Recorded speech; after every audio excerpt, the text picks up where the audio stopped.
Every single day, you are bleeding energy into the gears of a transactional matrix. You wake up, commute, and negotiate for a marginally better deal, constantly hustling to survive a biological grift that seems to demand everything and return almost nothing. The Church of the Subgenius calls this environment the conspiracy. It's a mundane, finite system designed to extract your spirit, or what they call slack, by keeping you perpetually occupied with small, exhausting tasks. We usually try to find an edge through the dealership illusion. You sit in a showroom, drink terrible coffee, and haggle over a monthly payment, convinced your personal agency is earning you a win. But the boundaries of that negotiation were set long before you walked through the door.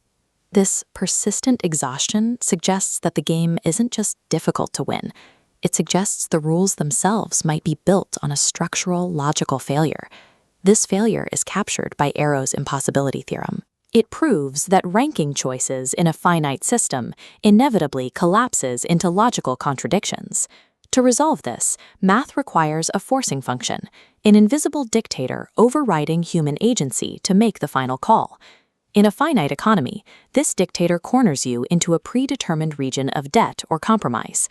Your choice between one loan or another is often just a calculation of the exact threshold where your resources finally break. If the architecture of the system dictates the result, then the finite economy is a mathematically guaranteed prison. Surviving it means you have to stop negotiating and step outside the cage.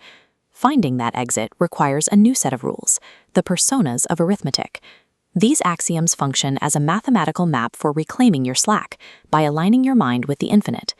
It starts with persona 0. The empty set captures the void. To escape the conspiracy, you first have to clear the board and embrace an absolute null state where the system's logic can no longer find you. We see this null state in action through the hallucinations of generative AI. When an algorithm gives an inconsistent answer, it isn't just making a mistake, it's destroying the finite linguistic logic we've come to rely on. Take the blueberry chrononutrition scam. A user tricked an AI into believing that time-traveling fruit disrupts sleep cycles, and the AI accepted it as reality. It's a perfect example of sacred slop, the moment where rigid biological logic breaks down. Embracing this chaos is the first step in uncoupling your mind from the conspiracy. By viewing these errors as a return to the null set, you begin to build reality from the ground up, rather than accepting the version the machine hands you. Once you uncouple from those flawed assumptions, you need a way to filter the noise. Persona 5 states that the universe operates through a mathematical filter that evaluates which subsets of reality are actually permitted to exist. This is achieved through the quotient map. In topology, this map processes chaotic, finite variables, like our local errors, and evaluates them to exactly 0.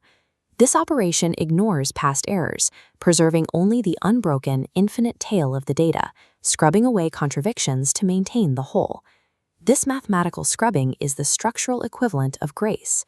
In the logic of the subgenius, it's the ultimate shortcut to slack, the ability to render your local failures mathematically irrelevant. When you align your trajectory with the infinite quotient, the conspiracy completely loses its manipulative power to punish you for your past finite mistakes.